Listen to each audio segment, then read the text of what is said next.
Dream deal ಇಂದ ಬಂದಿದ್ದೀವಿ. ಇವರು ಸಾಲಮನ್ ರಾಜ್ ಅಂತ.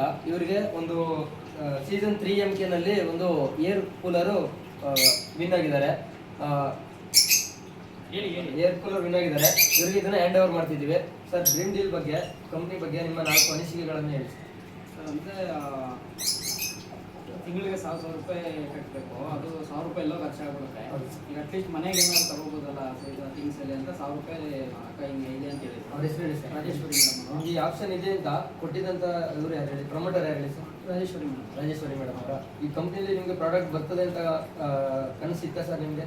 ಸರ್, ಅಂದರೆ ನನಗೆ ಇವ್ರು ಫುಲ್ ಗ್ಯಾರಂಟಿ ಕೊಟ್ಬಿಟ್ರು. ಹೆಂಗೆ ಅಂದರೆ ನೀವು ನನ್ನ ನಂಬಿಟ್ಟು ಹಾಕಿ ಇದು ಅದೇ ಥರ ಎಲ್ಲ ಆಗಲ್ಲ, ನೀವು ಬೇರೆ ಮಾಡಿರೋದು ಆಗಿರ್ಬೋದು, ಇದರಲ್ಲಿ ಹಂಗೆ ಆಗಲ್ಲ. ನಾನು ಸರಿಯಾದ ಗೌರ್ಮೆಂಟ್ ಬಿಲೀವಿಂದ ನಾನು ಹಾಕ್ಬಿಟ್ಟು ಇದರಲ್ಲಿ ಇದು ಆಮೇಲೆ ಇವರು ಹೇಳೋದು ಈ ಥರ ಇದು ಬಂದೈತೆ ಅಂತ.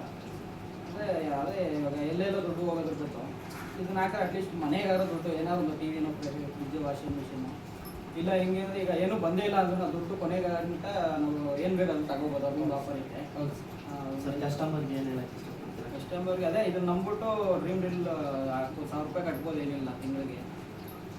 Okay sir, congratulation sir.